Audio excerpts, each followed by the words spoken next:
Welcome back to Basic Havoc. My name's Logan Sheppard. I'll be your guide for this refresher course. This training will take you through tactical movement, weaponry usage, vehicle piloting, and base operations. You can move forward, back, strafe left, and strafe right with the movement keys. All of your controls can be customized to suit your taste via the options menu. Practice moving around, then meet me in the next section.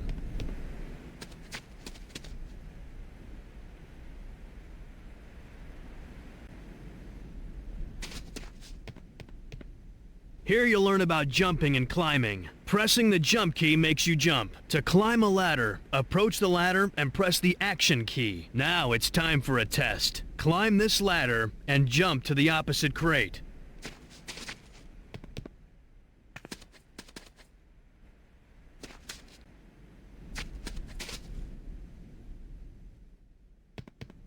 Looks like you've got it. Now, let's cover your EVA unit. That device on your left arm is called EVA, short for Electronic Video Assistant. The most important thing EVA does is track mission objectives. I'll activate your first mission objective. Notice EVA announced the objective and indicated the location on your radar in the lower left-hand corner with a green star. Mission objectives come in 3 different varieties: primary, secondary, and hidden objectives. The green star indicates a primary mission objective. Objectives of this type must be completed for mission success. The data link includes a map, mission data, and a dynamically updated combat database. You can access any data link screen by pressing the EVA key, which activates the most recently viewed EVA page. That covers it for EVA. Just remember to refer back to your data links whenever you need tactical information. During missions, the action key can be used to interact with people and equipment. You can talk to a soldier by using the action key. Ask the soldier at the exit to open the gate, and we'll move on.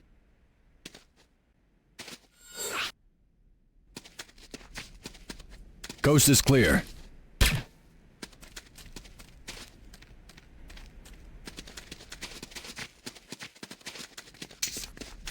This door requires Level 1 security clearance.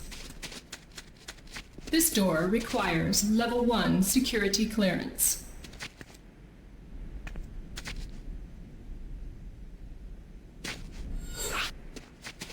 Now, I'll show you how to use security cards. Notice the color of this door. You'll need a green security card to open it. Yellow doors will require yellow cards, and red doors require red cards. Here's a green security card. This is the Advanced Guard Tower. It provides automated base defenses. Now, head inside and down the elevator. Sydney is waiting for you there.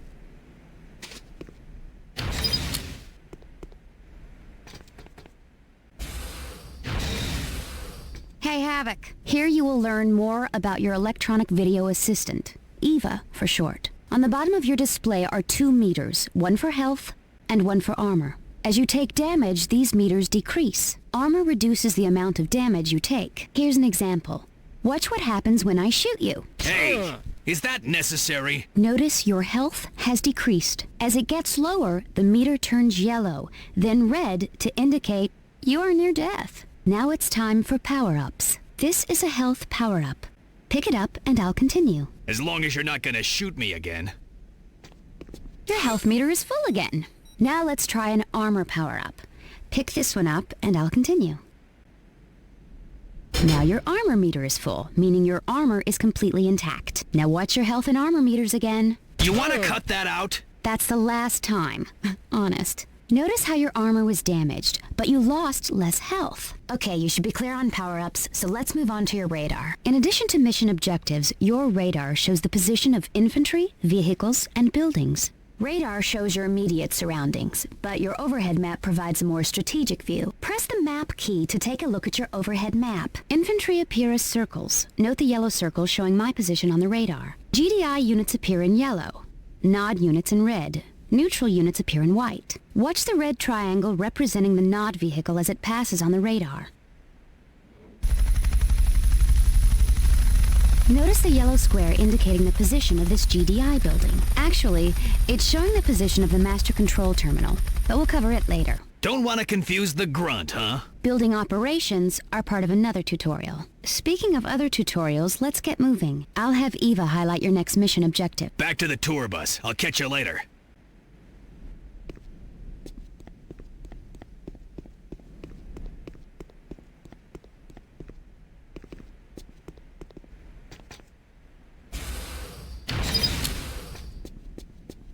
she likes me.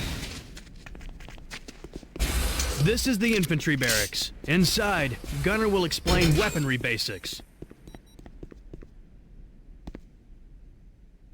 Hi, Havoc. Gunner! Long time, pal. What you got for me? This is the infantry barracks where we process recruits. Nod has an equivalent building called Hand of Nod. We'll be using this infantry barracks in the firing range out back for weaponry training.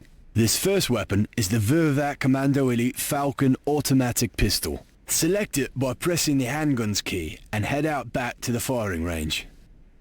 There are still some targets to be destroyed. Come back when notice your targeting reticle has an outer circle and an inner dot. The outer circle shows where you're pointing the weapon. The inner dot shows where the weapon will actually hit. You may have an obstacle in the way which prevents you from targeting properly. Point the automatic pistol at any target on the range. When you have a valid target, the reticle turns red. If you're reloading or out of ammunition, the reticle turns yellow. Further information about your target is displayed near the targeting brackets. Point the weapon at any target and press primary fire. Aim for the head to maximize the damage dealt per shot. Shoot all the targets in the range and we'll cover sniper rifle training.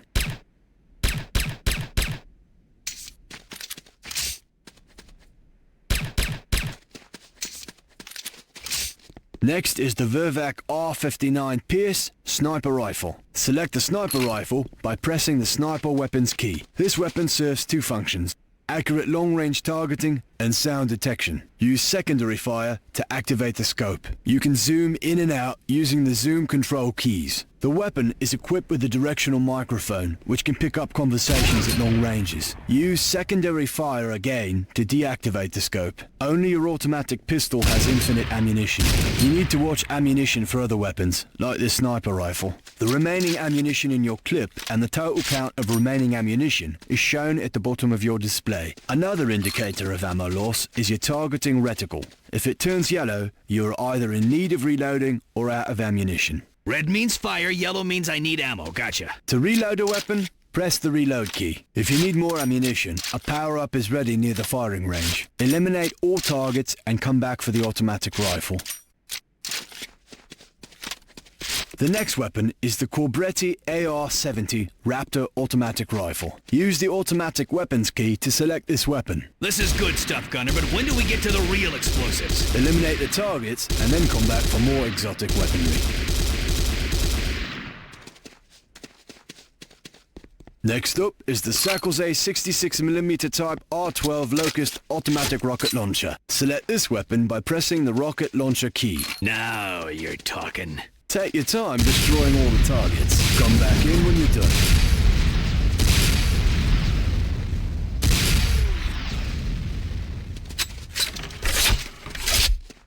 Let's move on to your line of work. Press the mines key for remote C4 explosive. Use primary fire to place the C4 charge on a target. Then, move to a safe distance before detonating with your secondary fire. This is a lot to swallow in one sitting. You'll get it. You're a quick study. We have one last item. Come back when all targets have been destroyed.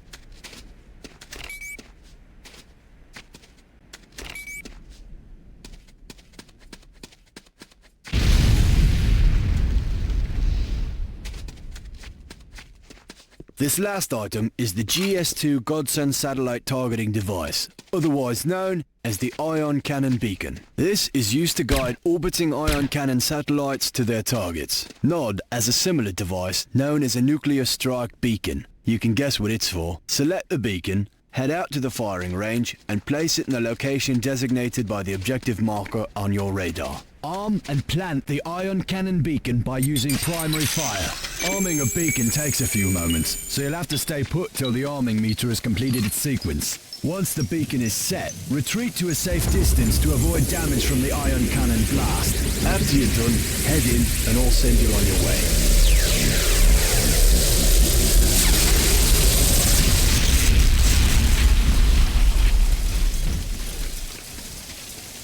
That's not all the weaponry you'll encounter, but these instructions should get you started. Now, I believe you to go to the weapons factory. I'll indicate your next location on your radar. Stay safe out there, mate. Thanks for the class, Gunner. I'll see you on the field.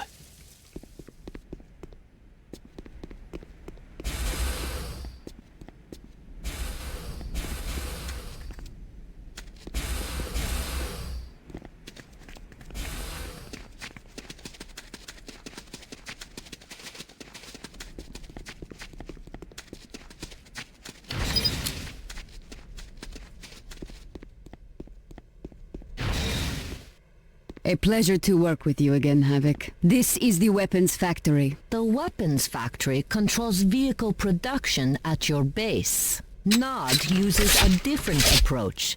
They rely on airstrips instead of weapons factories. When you see an empty vehicle on the battlefield, climb inside and use it to your advantage. Head outside and approach the Humvee.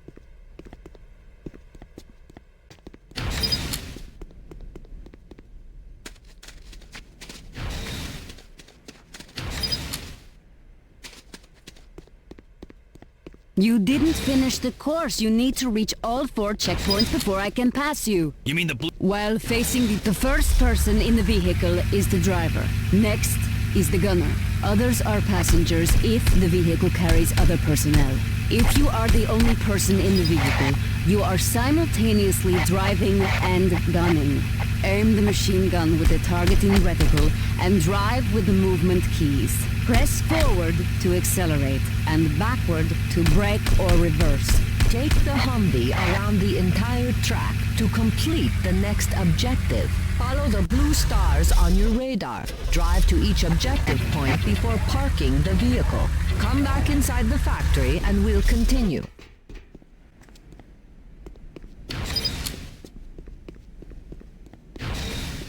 Next vehicle is the medium tank. This is a treaded vehicle, meaning it turns tighter and has more armor, but is slower than wheeled vehicles. The controls are very similar. Take it for a spin around the track, then meet up with Logan for the next lesson.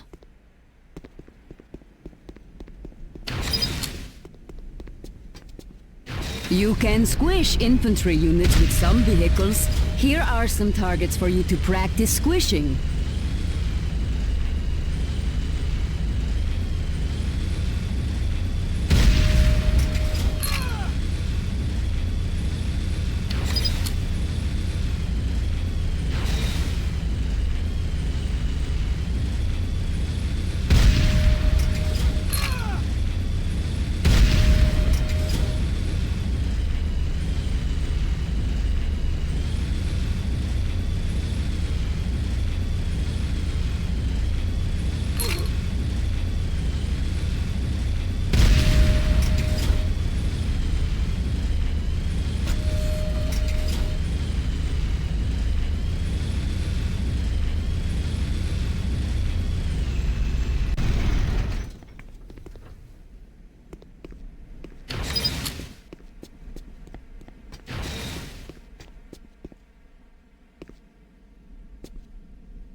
This is the Tiberium refinery.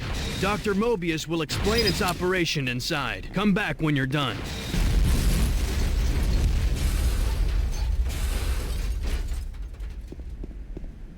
Welcome, welcome. I am Dr. Ignacio Mobius.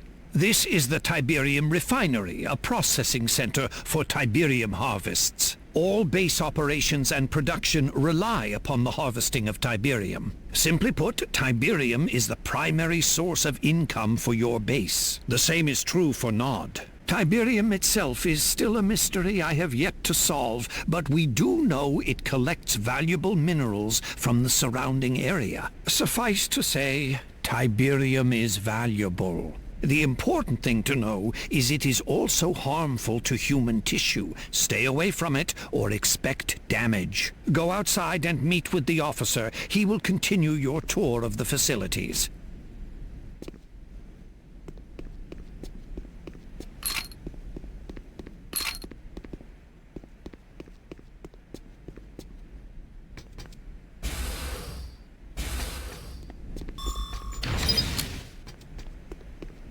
You ready? Our next stop is the power plant. Follow me.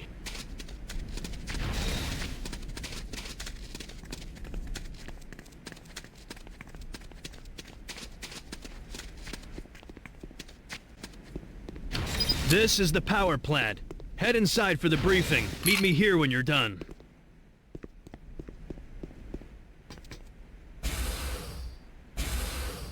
My name is Elena Petrova.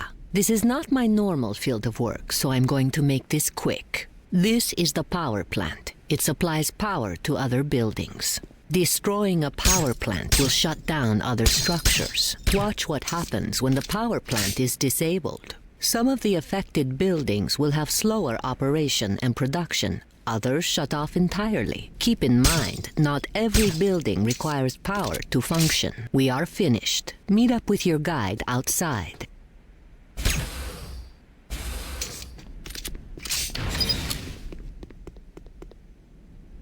That's it. My job's done, sir. Captain Parker, I'm Lieutenant Moss. To show the effects of building destruction, let's start a simulated Nod assault.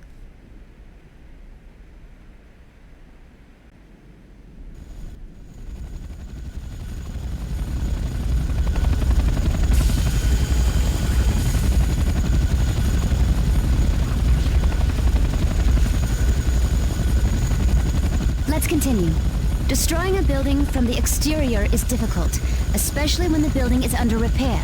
Notice the GDI engineer working on the master control terminal inside. Master what? Master Control Terminal, the heart of a building. This is what happens when a building is destroyed. Once a building is destroyed, it can no longer be repaired. You can complete the tutorial by eliminating the Nod officers, who are coordinating reinforcements. You'll recognize them when you see them, but your reticle information will tell you for sure. If you need more weaponry or armor, you will find power-ups throughout the base.